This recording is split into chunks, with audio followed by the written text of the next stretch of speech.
Om Swastiastu, yang terhormat dosen evaluator SDD A8, Dr. Nimade Dewi Dian Sukmawati, spesialis penyakit dalam, subspesialis tropik infeksi, serta yang kami hormati dosen fasilitator kami, Bapak Ida Bagus Nyoman Putra Dwija, Doctor of Philosophy. Perkenalkan, nama saya Anissa Mutiara Nada dengan NIM 122, selaku moderator pada student project SDD A8 dengan judul Traveling dengan Disabilitas.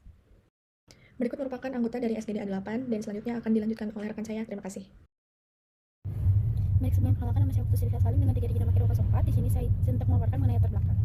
Yang dimana individu dengan disabilitas merupakan seseorang dengan keterbatasan fisik dan mental yang dasarnya membutuhkan dukungan dari sekitarnya. Tertulis dalam pasal 18 ayat 1 dan ayat 2 Undang-Undang Nomor 39 Tahun 1999 mengenai hak asasi manusia yang menyatakan bahwa hak penyelenggaraan pemerintahan bagi penyandang disabilitas meliputi hak untuk mendapatkan kemudahan yang sangat layak terhadap pelayanan publik secara terbuka dengan cara yang wajar, terhormat, dan optimal tanpa diskriminasi serta didampingi penerjemah dan penyedia fasilitas yang dapat dicapai di pusat pelayanan tanpa biaya tambahan. Dan saat ini telah terdapat fasilitas umum yang memadai guna mempermudah penyandang disabilitas dalam melakukan mobilitas secara mandiri. Namun beberapa di antaranya masih ada yang belum terakomodir. Oleh sebab itu diperlukan suatu desain fasilitas umum yang dapat memperhitungkan keterbatasan yang dimiliki oleh setiap individu penyandang disabilitas. Nah, beberapa fasilitas tersebut yang diperlukan oleh individu penyandang disabilitas di tempat wisata itu seperti menyediakan jalur ke tempat parkir yang rata dan luas untuk dilalui oleh kursi roda dengan papan penunjuk serta jalur pemandu untuk tunanetra. Dan juga seperti adanya sarana informasi dan komunikasi khusus seperti petugas yang bisa berbahasa isyarat, media informasi dengan huruf braille atau relief seperti pattern ataupun gambar timbul yang bisa disentuh oleh individu dengan penyandang disabilitas. Mungkin sekian paparan mengenai latar belakangnya. Untuk selanjutnya akan dibacakan dan dilanjutkan oleh teman saya. Sekian dari saya, terima kasih. Baik, sebelumnya perkenalkan kembali, nama saya Anissa Mutiara Nada dengan 3 digit NIM R122. Adapun untuk rumusan masalah yang kami gunakan, yang pertama adalah apa definisi traveling dengan disabilitas, yang kedua, bagaimanakah epidemiologi dari traveling dengan disabilitas, yang ketiga, bagaimanakah etiologi dari traveling dengan disabilitas, yang keempat, bagaimanakah klasifikasi dan jenis dari traveling dengan disabilitas, selanjutnya, bagaimanakah pengukuran dari traveling dengan disabilitas, nomor 6, bagaimanakah jenis aktivitas dan transportasi dari traveling dengan disabilitas, dan yang terakhir, nomor 7, adalah bagaimana penanganan dan pencegahan dari traveling dengan disabilitas. Baik, sekian dari saya, akan dilanjutkan oleh rekan saya. Terima kasih. Baik, sebelumnya perkenalkan, nama saya Ana Agung Aitri Pratik Perantara dengan 3 NIM TJ terakhir 074. Berikut ada tujuan penulisan. Yang pertama ada tujuan umum, yang dimana student project ini dibuat dengan tujuan sebagai media untuk menggali pemahaman mahasiswa mengenai traveling dengan disabilitas. Yang kedua ada tujuan khusus, dimana untuk menjadikan mahasiswa mengerti dan paham mengenai definisi disabilitas secara umum dan definisi disabilitas pada traveler, epidemiologi, etiologi, pengukuran dan klasifikasi disabilitas, transportasi disabilitas pada traveler, dan penanganan serta pencegahan disabilitas pada traveler. Next. Baik, selanjutnya ada manfaat penulisan. Yang pertama, manfaat teoris, untuk memberikan pemahaman mengenai traveling dengan disabilitas. Yang kedua ada manfaat praktis. Yang pertama ada bagi mahasiswa, di mana student project ini dapat menjadikan mahasiswa mengerti mengenai definisi, epidemiologi, etiologi, klasifikasi disabilitas, pengukuran dan transportasi disabilitas, serta bagaimana cara pencegahan dan penanganan traveler dengan disabilitas. Kemudian yang kedua, bagi masyarakat, yang dimana ini bisa menjadi artikel penulisan sebagai wawasan masyarakat mengenai traveling dengan disabilitas. Kemudian yang terakhir bagi institusi dapat menjadikan student project ini sebagai media belajar dan menambah kepustakaan mengenai traveling dengan disabilitas. Sekian dari saya, terima kasih. Perkenalkan, saya Alan Farika dengan 3 digit Inter 14 akan menjelaskan PDB definisi disabilitas. Menurut International Classification of Functioning Disability and Health oleh WHO pada tahun 2011, penyandang disabilitas didefinisikan berdasarkan dasar konseptual untuk pengukur kesehatan dan disabilitas yang dibedakan antara ketidakmampuan fungsi dan struktur tubuh, pembatasan aktivitas dan kapasitas, serta pembatasan partisipasi. Lanjut usia atau biasa disebut dengan lansia adalah suatu fase dari penurunan akal maupun fisik yang diawali oleh perubahan dalam suatu kehidupannya. Lansia dengan disabilitas adalah suatu keterbatasan yang dimiliki oleh suatu individu pada fase lansia dalam melakukan berbagai aktivitas yang normalnya pada umum bisa dilakukan. Disabilitas merupakan hasil interaksi antara keterbatasan yang dimiliki oleh suatu individu dengan lingkungan sekitarnya. Hal ini tak hanya terkait dengan keadaan fisik ataupun jiwa, akan tetapi merupakan suatu fenomena berbagai dimensi yang terdiri dari fungsi tubuh, hambatan dalam melakukan peran dalam kehidupan, serta faktor lingkungan. Sekian dari saya, terima kasih. Perkenalkan, saya Putri Aswara Anggara Dharma dengan 3 digit terakhir 209. Pada kesempatan kali ini, saya akan menjelaskan mengenai etiologi dan disabilitas. Jadi dari sudut waktu dapat diberikan menjadi 3, yaitu dapat terjadi pada saat prenatal, neonatal, maupun postnatal. Lalu adapun faktor lain dapat menyebabkan seorang individu mengalami disabilitas adalah yang pertama adalah faktor herediter, yaitu diturunkan oleh orang tuanya. Lalu yang kedua adalah infeksi seperti torch, meningitis, polio, dan sebagainya. Lalu yang ketiga adalah keracunan, contohnya adalah fetal alcohol syndrome atau FAS. Lalu yang keempat adalah trauma yang dapat menyebabkan fraktur hingga kelumpuhan maupun insiden lainnya. Dan yang kelima adalah kekurangan gizi. Sekian yang dapat saya sampaikan, akan dilanjutkan oleh rekan saya. Terima kasih. Baik, terima kasih atas kesempatannya. Sebelumnya perkenalkan, saya Ana Agung Putu Desiliana Dewi dengan 3 digit NIM akhir 046, izin untuk melanjutkan materi mengenai patofisiologi dari traveling dengan disabilitas. Kata disabilitas merujuk pada seseorang yang memiliki ketidakmampuan sejak lahir yang disebut cacat dan sifatnya tetap. Penyandang disabilitas adalah seseorang yang kehilangan sebagian anggota tubuhnya.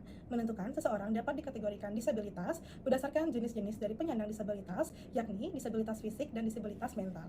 Indeks dari segi fisik memiliki beberapa kategori, untuk menggolongkan seseorang ke dalam disabilitas, yaitu yang pertama, kelainan pada tubuh atau disabilitas daksa, merupakan keterbatasan dalam gerak pada anggota tubuh dikarenakan bawaan dari lahir atau diakibatkan oleh penyakit atau kecelakaan. Yang kedua, kelainan pada pendengaran atau disabilitas rungu, merupakan keterbatasan dalam mendengar. Yang ketiga, kelainan pada penglihatan atau disabilitas netra, yang berarti keterbatasan dalam penglihatan. Dalam disabilitas netra dapat dikelompokkan menjadi dua golongan, yaitu totally blind dan low vision. Dan yang keempat, kelainan bicara atau disabilitas wicara, yaitu keterbatasan dalam melakukan bicara. Baik, kemudian, selain indeks segi fisik, disabilitas dapat digolongkan dari indeks segi mental dalam beberapa kategori, diantaranya yang pertama, mental tinggi, yang berarti seseorang memiliki kemampuan intelektual di atas rata-rata. Yang kedua, mental rendah atau disabilitas grahita, yang memiliki makna seseorang yang memiliki IQ berada di bawah rata-rata. Disabilitas grahita dapat digolongkan menjadi dua bagian, diantaranya slow learners, yaitu IQ di antara 70 hingga 90, dan anak berkebutuhan khusus dengan IQ di bawah 70. Dan yang ketiga, disabilitas ganda, yaitu seseorang penderita memiliki lebih dari satu dalam menyandang disabilitas. Contoh dari disabilitas ganda diantaranya penyandang tuli dan bisu, penyandang mental rendah dan buta, dan lain sebagainya. Baik, sekian yang dapat saya sampaikan. Selanjutnya akan dibawakan oleh teman saya. Terima kasih. Baik, di sini saya akan menjelaskan mengenai klasifikasi yang dibagi menjadi 4, yaitu yang pertama ada disabilitas fisik dan juga disabilitas intelektual. Sebelumnya, perkenalkan, saya Kinarna Fiapatika dengan 3 digit terakhir 186. Untuk disabilitas fisik, gangguan yang mempengaruhi mobilitas atau fungsi fisik. Disabilitas fisik dapat terdiri dari paraplegia, cerebral palsy atau CP, dan juga dwarfisme. Penyandang disabilitas ini juga disebut sebagai tunadaksa. Untuk disabilitas intelektual, kondisi berkurangnya kemampuan dalam memahami informasi baru, belajar, serta menerapkan keterampilan baru. Disabilitas intelektual disebabkan oleh faktor internal seperti genetik dan kesehatan. Disabilitas intelektual dapat dibagi menjadi 3, yaitu gangguan kemampuan belajar, tunagrahita, dan juga Down syndrome. Sekian dari saya, terima kasih. Baik, selanjutnya ada disabilitas sensorik yang terdiri dari gangguan penglihatan, yaitu hilangnya atau terganggunya penglihatan, biasanya disebut dengan tunanetra. Kemudian ada gangguan pendengaran, yaitu kehilangan pendengaran sebagian atau total, biasanya disebut dengan tunarungu. Selanjutnya ada disabilitas psikiatri, yaitu kondisi yang mempengaruhi kesejahteraan mental dan kesehatan emosional. Terdiri dari disabilitas psikososial yang biasa dikenal dengan ODGJ dan ODMK, kemudian disabilitas perkembangan, contohnya autisme dan ADHD, kemudian tunalaras yang disebabkan oleh terganggunya emosi pada individu yang mengakibatkan susah untuk menyesuaikan diri terhadap lingkungan. Baik, sebelumnya perkenalkan, saya Manda Ayunda Apchandra Apsari dengan NIM Digit terakhir 085, izin melanjutkan terkait epidemiologi. Dalam sebuah tulisan disebutkan bahwa terdapat 650 juta orang atau setara dengan 10% populasi dunia sebagai penyandang disabilitas. Berdasarkan studi-studi sebelumnya, terdapat pernyataan bahwa Persons with Disability atau PWD kurang memiliki minat untuk melakukan perjalanan atau bepergian ke suatu tempat.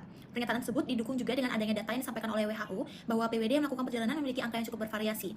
Setidaknya 1 di antara 7 orang yang berpergian di seluruh dunia merupakan penyandang disabilitas atau PWD. Kemudian sebuah penelitian juga dilakukan untuk mengetahui terkait tujuan wisata yang dikunjungi oleh PWD dan juga apa keperluan daripada melakukan travel. Dalam melakukan traveling, khususnya bagi penyandang tunanetra dan juga tunarungu, dilakukan kuesioner kepada 131 responden, ditemukan bahwa bepergian untuk wisata itu sebanyak 65,7%, kemudian bepergian untuk rekreasi sebanyak 22,9%, kemudian bepergian untuk bisnis sebanyak 8,4%, dan bepergian untuk lainnya itu 11,5%. Kemudian dari penelitian tersebut juga menyampaikan bahwa PWD tunarungu itu sebanyak 66,7% lebih sering menyatakan bepergian untuk wisata, sedangkan untuk penyandang tunanetranya sebanyak 34,6% menyatakan bepergian sebagai pengisi waktu luang. Kemudian selain itu, PWD yang melakukan perjalanan akan bepergian juga memilih bepergian bersama temannya sebanyak 35,1% maupun bersama pasangan sebanyak 32,8%. Baik, sekian dari saya akan dilanjutkan oleh teman saya. Baik, saya mohon izin untuk melanjutkan. Sebelumnya, perkenalkan nama saya ada Bagus Surya Wibawa dengan 3 digit terakhir 239. Nah, jadi industri perjalanan wisata saat ini merupakan hal penting bagi gaya hidup sebagian besar masyarakat di Indonesia. Nah, masyarakat saat ini sudah terbiasa melakukan perjalanan wisata untuk mengurangi tingkat stres akibat bekerja. Nah, sebagian besar tempat wisata saat ini masih sangat kurang mempertimbangkan individu penyandang disabilitas. Nah, penyandang disabilitas tersebut sering kali mengalami hambatan dalam melakukan perjalanan wisata. Hambatan utama bagi penyandang disabilitas untuk bepergian dan melakukan kegiatan wisata antara lain seperti kebutuhan untuk mengakses infrastruktur fisik, kemudian akomodasi yang aksesibel, serta akses di destinasi dan atraksi wisata. Nah, dampak yang ditimbulkan dari hal tersebut adalah berkurangnya dari keinginan berwisata dari penyandang disabilitas untuk menikmati perjalanan wisata tersebut. Nah, kemudian adapun pelayanan transportasi di kawasan industri pariwisata di Indonesia saat ini masih belum memuaskan. Faktanya, banyak tempat wisata yang belum menyediakan fasilitas untuk kalangan disabilitas. Industri pariwisata sudah seharusnya menerapkan konsep yang ramah terhadap penyandang disabilitas. Nah, konsep pariwisata yang ramah tersebut, penyandang disabilitas ini, misalnya setiap tempat atau objek daya tarik wisata menyediakan kebutuhan sarana prasarana, fasilitas, dan aksesibilitas yang memang diperlukan oleh wisatawan yang memiliki keterbatasan fisik, seperti menyediakan pintu, tangga, dan lift, tempat parkir, toilet, toilet, peringatan darurat, lampu, trotoar, tempat duduk khusus untuk disabilitas. Sedangkan indikator yang dapat digunakan untuk aksesibilitas non-fisik yaitu yang pertama yaitu menyediakan informasi yang andal, kemudian menyediakan peraturan dan regulasi terhadap aktivitas berwisata penyandang disabilitas, kemudian menyediakan pelayanan khusus, kemudian etika untuk membantu penyandang disabilitas secara umum, kemudian yang terakhir sumber daya manusia yang capable dalam menangani wisatawan penyandang disabilitas. Sekian dari saya dilanjutkan oleh teman saya. Terima kasih. Selanjutnya untuk penanganan juga pencegahan. Jadi dari CDC sendiri atau Center for Disease Control dan juga Prevention merekomendasikan ada beberapa hal dilakukan oleh penyandang disabilitas agar dapat berpergian atau berwisata dengan nyaman. Jadi tentunya dibutuhkan perencanaan yang matang seperti ada konsultasi dengan fasilitas pelayanan kesehatan terkait perjalanan, mempertimbangkan juga terkait asuransi perjalanan, membawa travel health kit, lalu ada mencari informasi ketersediaan kursi roda dan juga bantu medis lainnya di daerah tujuan nanti. Selain terakhir juga mempertimbangkan metode perjalanan yang digunakan apakah dia berupa pesawat di udara ataupun juga kapal di perairan atau laut. Jadi perencanaan yang matang ini diharapkan nantinya dapat mengurangi kejadian yang tidak diinginkan oleh penyandang disabilitas. Berikut merupakan referensi yang kami gunakan. Demikian presentasi student project dari SGDA 8. Apabila ada kesalahan, kami memohon maaf yang sebesar-besarnya. Terima kasih. Om Santi Santi Santi Om.